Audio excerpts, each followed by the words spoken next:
अस्सलाम वालेकुम दोस्तों। हिन वक्त अब्बास फार्म से मौजूद आया मूसा गड मुझे उस्ताद साईं मोहम्मद खान वसान साहब गॾाई भा सिद्दीक वसान जो अब्बास फार्म की मैनेजमेंट संभालींदो आहे वो मौजूद है। इन बिनी खां कुछ सवालात कंदुसि। असांजी हिन फार्म से वैरायटियूं लॻल हुअनि जंहिंमें मुख़्तलिफ़ वैरायटियूं आहिनि जंहिंमें AS 14 आहे, सदोरी आहे, CKC 3 आहे, सदाबहार आहे, नूरी आहे, S 32 आहे। इन्हनि वैरायटियुनि जूं मुख़्तलिफ़ पैदावार आयूं हिन असांजे फार्म जी। त इन में फर्टिलाइज़र जो फ़र्क़ु आहे या वैरायटियुनि जो फ़र्क़ु आहे या ॿी कंहिं शइ जो फ़र्क़ु आहे या त का वैरायटी अहिड़ी का पोटेंशियल आहे जेका एतिरी 27 मण या 28 मण आई आहे। उन जे बारे में साईं मोहम्मद खान सां खां पुछंदासीं। बिस्मिल्लाहिर्रहमानिर्रहीम। आबादगार साथियों, पहिरियों त वॾी महिरबानी तव्हांजी जो वकार जी जो असां लाइ इंटरव्यू कराई। त असांजी पोखी जेका आहे हिन ॿुधाए छॾियो त 25 मार्च खां स्टार्ट थी 15 अप्रैल ते ख़तमु थी आहे। उन में जेके बि जिन्सूं असां लॻायूं आहिनि त सभ खां वधीक जेका लीडिंग वठी वई आहे उहा वठी वई आहे AS 14 ऐं उहा वधि में वधि मुंहिंजा 3 आरी आहिनि जेके 28 मण ते पहुता आहिनि ऐं उन खां पोइ ॿिया 27, 26, 25 वारा काफ़ी आरी आहिनि। इहे तक़रीबन 40 एकड़ जी वैरायटी मूं वटि लॻल आहे। उन खां सवाइ AS 32 जेका 20 मण ते अञा बीठी आहे, अञा अॻिते कोन आई आहे।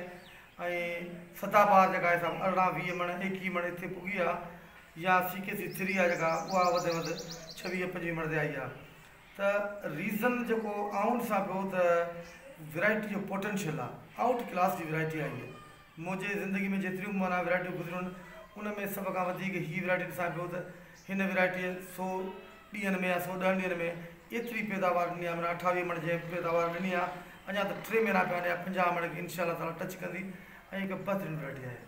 साईं जेकी पंहिंजो AS 14 आहे उन जो बि जो वाज़े करे ॿियनि दोस्तनि खे ॿुधाए जेके वीडियो ज़रिए पाण खे ॾिसनि था त इन जो गोगड़ो घणा फारो आहे, इन में बिज केतिरो आहे, जेको हीअ स्पीड सां हेॾी लहे पई ऐं हिन में छाणू केतिरो आहे या छाणू न आहे ऐं अॻिते जेको आहे हाणे कीअं पोज़ीशन में हले पई ऐं उन खां पोइ जेको हिन खे फर्टिलाइज़र कीअं ॾियणो घुरिजे।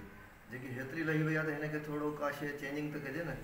हाणे गुज़ारिश आहे त हीअ वैरायटी 5 फारी आहे बिल्कुलु ऐं ककड़ा पर में ठीकु ठाक आहिनि, पर मक़सदु जेको चवण जो आहे त हिन में शेडिंग घटि आहे। शेडिंग घटि हुअण जे करे जेको आहे वधीक लथी आहे। हिन में इहो सिस्टम थियो आहे त उनजी मुकड़ियूं सुकी उन में चुंबड़ियूं पियूं आहिनि। जेके चुंबड़ंदियूं आहिनि उहे स्ट्रेस जे करे थींदियूं आहिनि, छो जो पाणी जूं खोटूं उन करे थियूं आहिनि। बाक़ी शेडिंग कोन थी आहे। जेका शेडिंग छणी वञे, जेके पाणी बोरान जी कमी जे करे जेको आहे सो छणंदो आहे। जेका मुखड़ी सुकी चुंबड़ी पे उहा स्ट्रेस जे करे स्ट्रेस बिल्कुलु आया आहिनि, छो जो 21 जा पाणी आहे।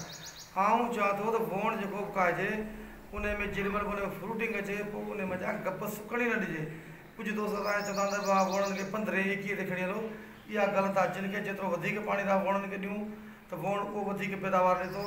ऐं जेको फर्टिलाइज़र प्लान आहे उहो साॻियूं इहो असां रखियो जेको ॿियनि वैरायटियुनि में आहे। बाक़ी मूं ख़ुदि जेका पाण चेंजिंग कई आहे त अॻ में असां बेसल डोज़ में जेको आहे DAP वग़ैरह या का शइ ॾींदा हुआसीं। हिन साल उहो चेंज करे पहिरीं आऊं खणी वियुसि यूरिया ते। फस्ट डोज़ हिनखे असां ॾिनो यूरिया जो, जॾहिं वण पोखियासीं 15 ॾींहं। उन खां पोइ 23 ॾेई 23 मथां पोइ असां BOP इस्तेमालु कयो ऐं उन सां गॾु ज़िंक बि इस्तेमालु कयोसीं ऐं बोरान जे मथां स्प्रे थियलु आहे। बाक़ी जेको आहे हिन वक़्तु हाणे यूरिया जो टोटल 4 बोरियूं जेके असां इस्तेमालु करे चुका आहियूं ऐं उनजी पैदावार इहा जेका 28 मण ताणी आहे। अॼु बि आउं दावा सां चवां थो त जेकॾहिं ॿियो को बि माल उहो न खणे वैरायटी त बि 10 मणनि जा गोगड़ा में मौजूदु आहिनि। भला हींअर जेके आहिनि वधीक लही वयूं आहिनि पैदावार ॾी वञे, अॼु 20 जुलाई आहे, इन्हनि खे पाण फर्टिलाइज़र में पाण जीअं DAP आहे या 23 आहे या ॿियो जेके न्यूट्रल्स वग़ैरह आहिनि उहे ॾियणु घुरिजनि हिन वैरायटियुनि खे। जेकी पोज़ीशन आहे त हींअर ॾिसो तव्हां हुन में त वरी 5, 7, 10, 15 मुखड़ियूं लॻी चुकियूं आहिनि। हा, अॼु ॾिसो न 10 ॾींहं हिन महीने जा पिया आहिनि, 2 महीना ॿिया तव्हांखे 70 ॾींहं आहिनि। 70 ॾींहंनि में तव्हांजो गोगड़ो जेको आहे सो ठही तयारु थींदो, जेको नओं खणंदो।